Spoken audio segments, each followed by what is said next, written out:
আসসালামু আলাইকুম। আজকে বেরিয়ে পড়েছি যশোরের চুই রসুনের ঝালমুড়ি খাওয়ার জন্য। ঝালমুড়িটা এত মজা আর কি বলবো, না খেলে বুঝতেই পারবেন না। আরেকটা কথা হচ্ছে কি জানেন, এখানে যখন আসবেন অবশ্যই হাতে সময় নিয়ে আসতে হবে। এখানে এসে খেয়ে চলে যাবেন সেটা হবে না, প্রচণ্ড ভিড় থাকে আর সেই ভিড়ের ভিতরে ধাক্কা ধাক্কি করে খেতে হয়। এত মজা ঝালমুড়ি, এত লোক থাকে এখানে কি আর বলবো।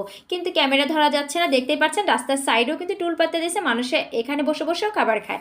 তো এখানে এত মানুষ থাকে যে ভিডিও করতে গেলে আসলে খুবই সমস্যা হয়। তো যাই হোক, ওনারা কিন্তু গ্লাসের ভিতরে বানায় আর ওদের স্পেশাল কিছু মশলা আছে যেটা আসলে সবসময় শেয়ার করে না। তবে হ্যাঁ বলে আমাদের কিছু আলাদা টেকনিক আছে যার দ্বারা এত মানুষ এখানে আসে। দেখতেই পাচ্ছেন প্লেট ভরে চুই আর রসুন রান্না করে রাখছে। আপনার মুড়ি বানানোর পরে কীভাবে দিবে সেটাও দেখিয়ে দেবো। আরেকটা কথা হচ্ছে কেন জানেন, গার্লফ্রেন্ড নিয়ে যদি একবার এখানে যান, তারপরে গার্লফ্রেন্ডকে থুয়ে বাবা মা আত্মীয় স্বজন যে আছে সবাইকে নিয়ে খেতে হবে। চ্যালেঞ্জ করে বলতে পারি এত মজা ঝালমুড়ি।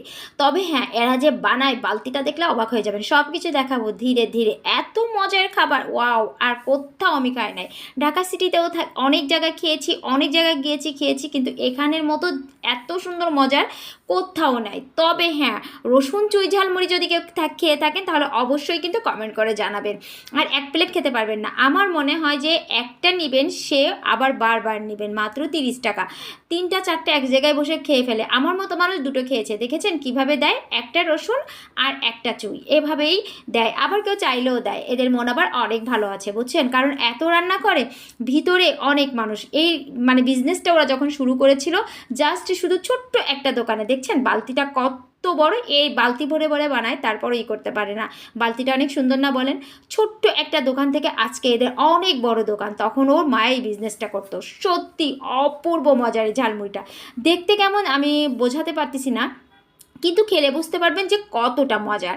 তবে এখানে এসে আপনার সবাইকে নিয়ে না খেলেও একবার একা এসে খেয়ে যান, তারপরে বুঝবেন। পরিবারের লোককে নিয়ে চলে আসবেন। আর দেখেন আমার চেহারার কি অবস্থা, সাতচুনি দেখতে আর বেশি দুধে যাওয়া লাগে না।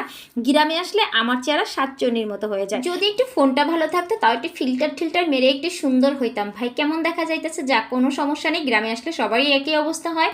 তবে হ্যাঁ, অসম্ভব মজার ছিল ঝালমুড়িটা, যদি না খাই কেউ বুঝবেই না। তবে আমি কিন্তু একটু নাগামরিচ নিয়েছিলাম, ঝাল ঝাল আমার অনেক ভালো লাগে। চাইলে নাগামরিচটা আপনি নিতেও পারেন, নাও নিতে পারেন।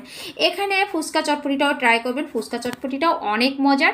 তবে একটা কথা কি জানেন, ফুচকা চটপটিটা যখন আপনি খাবেন এটা টকটা একটু ডিফারেন্ট মানে স্বাদ।